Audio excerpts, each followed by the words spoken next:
Saat pulang kampung. Vetina STCI. Bab 8. Kami akan makan malam bersama. Kupesan nasi goreng melalui Bei Ikah. Aku meminta agar nasi gorengnya spesial, pakai udang juga.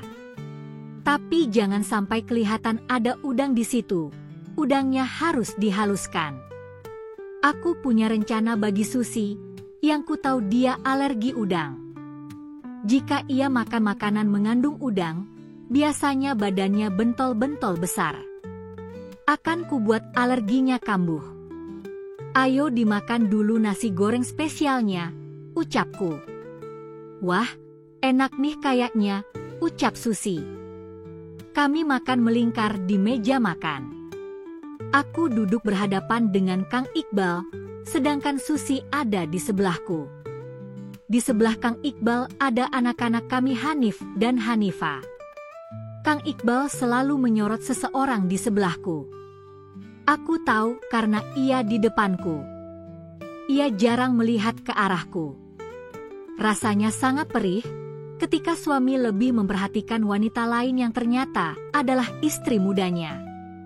Sementara istrinya sendiri baru pulang, tak disentuh sedikit pun. Sus, tambah lagi. Kayaknya anakmu suka banget. Ayo Sus, kalau mau tambah, nggak usah ragu-ragu. Anggap saja rumah sendiri, ya, ucapku padanya sembari tersenyum. Kang Iqbal menyeringai ketika aku menawarkan nambah pada Susi. Iya, Sus. Makan yang banyak.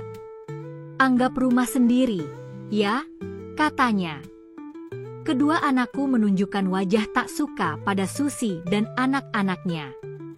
Mereka cemberut dan saling pandang. Ada apa Hanif dan Hanifa? Kalian harusnya senang dengan kehadiran teman sebaya kalian dan Bei Susi. Bei Susi ini teman baik ibu.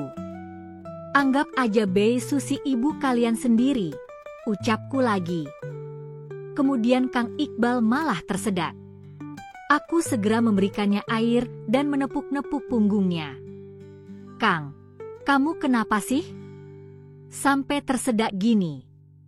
Ada loh temenku yang tersedak sampai meninggal, sahutku. Ia menepis tanganku, kemudian matanya menyorot padaku. Apa maksudmu dengan berkata seperti itu, Neng? Tanyanya. Iya, aku cuma ngasih tahu aja. Kalau makan hati-hati, jangan sampai tersedak seperti ini, ucapku. Iya. Udah. Aku udah nggak selera makan. Ia bangkit, lalu meninggalkan kami di meja makan. Semua kembali melanjutkan makannya. Setelah itu kami bubar. Ku minta anak-anak untuk belajar dulu sebelum tidur nanti. Bu, kamar Susi udah disiapkan? Tanyaku pada ibu. Oh, iya. Ibu lupa. Kirain mau sama kamu yang nyiapin. Ya sudah sebentar ya. Ibu ke kamar dulu untuk menyiapkan kamarnya, ucap ibu. Tak lama aku melihat Susi sudah mulai garuk-garuk. Namun ia nggak sadar kalau itu garukan permulaan. Sebentar lagi, bentol-bentol akan muncul di sekujur tubuhnya. Ia tak akan bisa bermesraan dengan Kang Iqbal di rumahku. Hahaha. Kang Iqbal, tolong aku. Aku menyeringai saat mendengar teriakan Susi dari kamarnya. Dia lebih meminta tolong pada Kang Iqbal daripada sama aku. Jadi aku tak mau mendatanginya. Karena ia tak teriak memanggilku. Aku hanya menunggu di ruang tengah. Di depan kamarnya sembari menonton televisi. Kang Iqbal yang sedang duduk di depan buru-buru berlari menuju kamar Susi. Ibu pun ikut juga ke dalam karena khawatir. Aku mendengar ibu berteriak. Mungkin ia takut melihat keadaan Susi saat ini. Kamu kenapa, Neng? Kang Iqbal memanggilnya Neng tanpa sadar. Mereka mulai beraksi di rumahku tanpa takut dan malu ketahuan. Ku coba membuka pintu sedikit, melihatnya melalui celah pintu yang terbuka. Benar saja, bentol-bentol sudah ada di sekujur tubuhnya.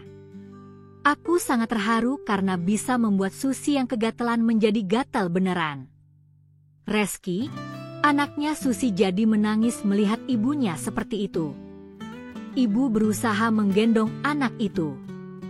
Kutunggu kabar selanjutnya dengan kembali duduk di depan televisi. Saat aku santai dan memilih saluran televisi, tiba-tiba suara cempreng terdengar dari belakangku. "Alma, kamu malah nyantai begitu. Lihat sana, teman dekatmu sedang kegatelan di dalam," kata ibu. Jelas aku terpancing dengan kata-kata ibu. Ibu bilang kegatelan? Jelas itu mengandung makna negatif. Dan aku akan mulai menyerang ibu. Apa? Jadi dari tadi Susi teriak-teriak karena kegatelan sama Kang Iqbal? Mereka sedang apa memang? Pantas saja Kang Iqbal tak pernah menyentuhku sejak datang kemarin.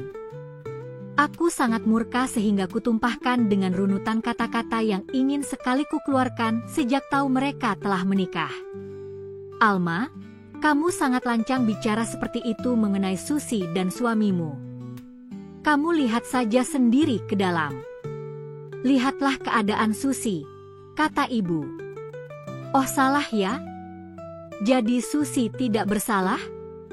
Berarti Kang Iqbal dan ibu yang bersalah," teriakku. "Kamu itu semakin ngaco ngomongnya. Udah, ibu mau ke kamar saja.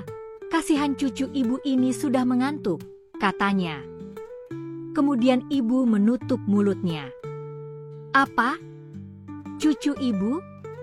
Jadi benar yang kubilang tadi?" "Tidak. Maksudnya, Reski sudah ibu anggap sebagai cucu ibu." "Kamu nggak usah berburuk sangka," ucap ibu. Ibu pergi meninggalkanku tanpa berkata-kata lagi. Kemudian tak lama Kang Iqbal keluar bersama Susi. Susi yang bentol-bentol, ia terus saja menggaruk tubuhnya. "Kamu kenapa, Susi?" "Ibu bilang kamu kegatelan sama Kang Iqbal." "Padahal bukan, kamu gatal-gatal. Aku udah mau mengusir kalian saja kalau kalian ternyata ada main di belakangku," ucapku sembari memasang wajah serius pada mereka. "Kamu itu, ini lagi darurat. Nggak usah curiga segala sama suamimu. Aku akan menolong Susi. Kamu di rumah, ya? Aku ikut. Memang kamu mau bawa kemana? Ke dokter 24 jam. Kamu nggak usah ikut, istirahat saja, Neng. Aku yang akan mengurus Susi," katanya. Aku menyerah, dan pura-pura menyerah. Kang Iqbal sepertinya merasa agak jijik lihat Susi, tapi ia tetap membawanya ke dokter 24 jam. Penasaran kelanjutan kan? Yuk ditunggu ya.